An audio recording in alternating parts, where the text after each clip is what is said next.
Hey everyone, Robert Frey here, D2 Baseball, here to tell you about this big weekend coming up for the MIAA. As you can see, every team with the final weekend still has a chance of making the conference tournament. The first 5 seeds have been clinched, but the 3 through 5 could still be a little bit adjusted, and I'll tell you here shortly um, with that. But then the remaining 3 seeds for the conference tournament, 6 through 8, can be captured by any one of the 7 teams that's not highlighted in green. But first, we'll talk about the Washburn, Pitt State, and Central Oklahoma, who have the 3 through 5 spots. And in the MIAA tournament, it's a 2 weekend bracket. The first top 4 seeds host the bottom 4 seeds. So Washburn has a chance of being a host site for that first weekend. And well, there's a couple ways of doing it. Number one, Washburn, if they sweep this weekend against Northeastern State and Pitt State loses at least one game, then they will get, or excuse me, Pitt State loses at least 2 games, they will get the one of the host site seeds. So Washburn sweeps, let's say they sweep, they're 21-12.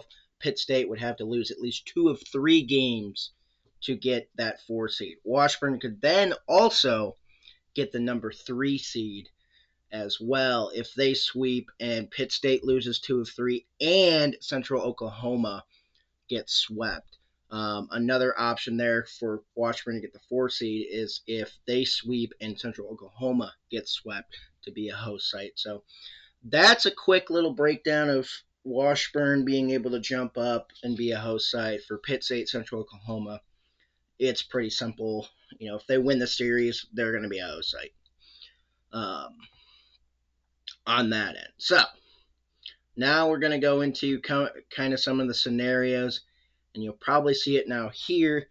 The scenarios going from Rogers State at 12-18, Fort Hays State, Northwest Missouri State, Northeastern State, all at 11-19, and then Missouri Western, Emporia State, and Newman, all at 9-21. And then on this column here, it shows which teams they have a tiebreaker ahead of, meaning if they're tied in the standings, they will be ahead of them in the standings. So I'll read this pretty simply. For Rogers State, they're ahead in the tiebreaker with Newman, Fort Hays State, Northwest Missouri State. So if they end up with the same record, Rogers will be ahead of those 3 teams. However, if they have the same record as an Emporia State or a Northeastern State, they will be behind in the standings there. So you can kind of see for the other teams, it's kind of broken down for each one and then who they're playing this weekend as well. So we're going to go right into the scenarios and talk about it. So Rogers State, they have perhaps the simplest one to get into the tournament as well. They win the series against Missouri Western this weekend, they're in. Plain and simple. They just got to win 2 games. However, broken down for most of the teams, 3 different scenarios. There's more scenarios that take a little bit more time and thinking, but we'll do 3. And then for the 9-21 teams, there's really only 2 scenarios where they get in, because essentially for the 9-21 teams, they will have to sweep. So Rogers, again, they must win 2 games against Missouri Western to get into the conference tournament, and that's the simplest way there. However, you can also win 1 game against Missouri Western, and then since they have those tiebreakers, with a game ahead of everybody else, they need Northeastern State to lose at least 2 games against Washburn. So that way they have the tiebreaker ahead of all of those teams. Because essentially all you really need to think about is you have a tiebreaker ahead of 4 of the teams. So Rogers State wins a game, they're 13, and let's say they win a game today, 13-18. Then the 9-21 teams can't catch up to them, and then they'll need Northeastern State to lose 2 of 3 to have that head-to-head tiebreaker as well.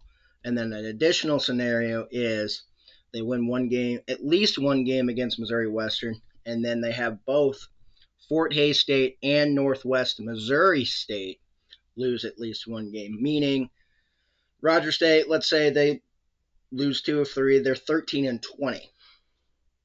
Fort Hays State loses 1. Northwest Missouri loses 1. They're all three 13-20. However, Rogers State has the head-to-head tiebreaker against both of them. So then that way they get in.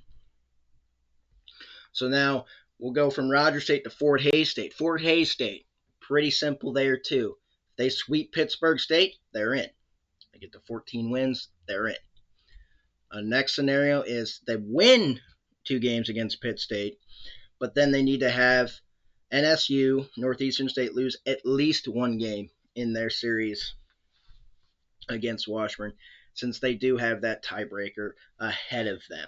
Because then again, if they win 2 games, those 9-21 teams have no shot of jumping them. And then a third scenario is they could theoretically win just 1 game in their series against Pitt State. But then they need both Northeastern State to lose 2 games, and they need Newman to lose at least 1 game to Emporia.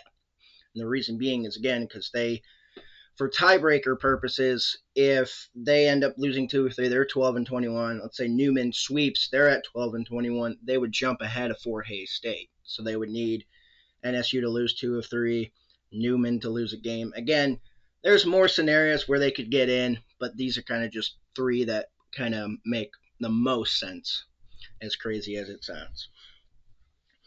For Northwest Missouri State, again, pretty simple. If they sweep against Central Oklahoma, they're in. They have tiebreakers ahead of Fort Hays State and Northeastern State, so it wouldn't matter how they would play. But then there's some scenarios too, since they have the tiebreakers ahead of the other 11-19 teams. There's other scenarios where they get in. So that if they win at least 2 against Central Oklahoma, they'll need Northeastern State to lose at least 1 game to Washburn. That way they're ahead of Northeastern State and all of the 9-21 teams. An additional scenario, for Northwest Missouri State. Yeah, so if that happens, then they'll be in. Another scenario is they win 1 against Central Oklahoma, but then they need both Emporia State and Newman in that series to lose a game, and they need either Fort Hays State or Northeastern State to lose at least 2 games. So that way they have the head-to-head tiebreaker against those teams, and then since they don't have the head-to-head tiebreaker against Emporia State or Newman, they both need them to lose at least once. That way, should they only win 1 game against Central Oklahoma, they could still get in. So that's the second 11-19 team. The third and final 11-19 team is Northeastern State. And so they're pretty simple too. If they sweep Washburn this weekend and Rogers State loses at least 1 game against Missouri Western, they're in because they have the head-to-head against Rogers. They would sweep. They'd be 14-19. We do not have to worry about the 9-21 teams. They're in. Another one is if they win 2 games against Washburn, they could still get in by having either Fort Hays State and Northwest Missouri State lose 2 of 3 in their series. So how that would work, they take 2 of 3, let's say over the weekend, Northeastern State against Washburn. They would still need some help where they wouldn't have to worry about the 9-21 teams again because they can't have enough wins to catch up to 13. But then they would need either one of those 2 teams to lose at least 2 of 3, so that way they're ahead of them in the standings, because Northeastern State has the short end of the stick of the 11-19 teams. They didn't beat either Northwest Missouri or Fort Hays State in a series.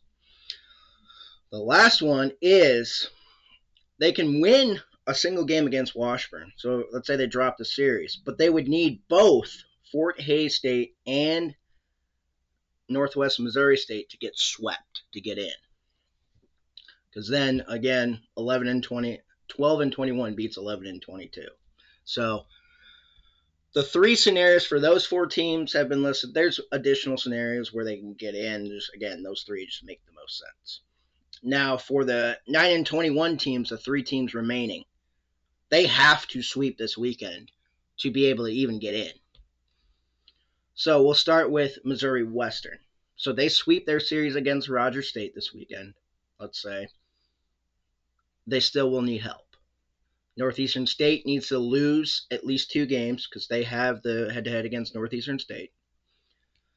And Newman needs to lose at least 1 game. So Emporia would have to beat Newman at least once. They have the head-to-head against Emporia. They have the head-to-head against Northeastern State. So they would need, should they sweep, they would need Northeastern State to lose at least 1 game. Or 2 games. And they would need Newman to lose at least 1 game. Another one is they sweep their series against Rogers State, and Northeastern State loses at least 2 games, so that kind of still stays intact. But then they could also get in by both Fort Hays State and Northwest Missouri State getting swept. So then those 2 teams getting swept, plus Northeastern State, plus Rogers, they would get in. That's another scenario. So again, these are just 2 scenarios listed for the 9 and 21 teams in conference play. So then Emporia State, they have to sweep Newman, and then they need Northwest Missouri State to lose 2 of 3 because they have the head-to-head tiebreaker against them. And they need Rogers State to get swept because they have the head-to-head over Rogers State, and they need either Northeastern State or Fort Hays State to get swept. So a lot going on for Emporia State as, looking at kind of this breakdown. Emporia State probably has the toughest battle to even get in. They have to win all 3 games this weekend. They have to have Northwestern Missouri State lose 2 of 3. They have to have Rogers get swept. And they have to have either Northeastern State or Fort Hays State get swept. Another scenario is they sweep their series against Newman. Northwestern Missouri State loses at least 2 of 3. And instead of Rogers State getting swept, they need both Fort Hays State and Northeastern State to get swept to get in. And then the final team is Newman. Newman, again, they're playing Emporia. They have to sweep. And both Fort Hays State and Northwest Missouri State, since they have the head-to-head against those 2 teams, have to lose at least 2 games each to get in. Because then they would jump. Since they're ahead of Missouri Western, doesn't matter what they do, assuming they sweep. They would jump ahead of them. They would jump ahead of Emporia State, and then they would jump ahead of both Fort Hays State and Northwest Missouri State. So those 4 teams, they get in. And then the additional scenario for Newman to get in is they sweep their series against Emporia, and Northeastern State gets swept, because then they would be 11 and 22, 12 and 21 for Newman. And either of Fort Hays State or Northwest Missouri State lose at least 2 of 3. So again, they would jump Missouri Western, they would jump Emporia State, and then they would jump Northeastern State since they got swept, and then they would jump either Northwest Missouri State or Fort Hays State should they lose 2 of 3. So exciting weekend coming up. That's a breakdown of the MIAA, of every team's possibility to get into the conference tournament to be able to play, plus, Washburn's opportunity to be able to be a host site for the opening weekend. So thank you so much for watching. Hopefully this helped you understand, what needs to go on in the MIAA this weekend for your team if you're a fan of one of these teams trying to get in to the MIAA postseason.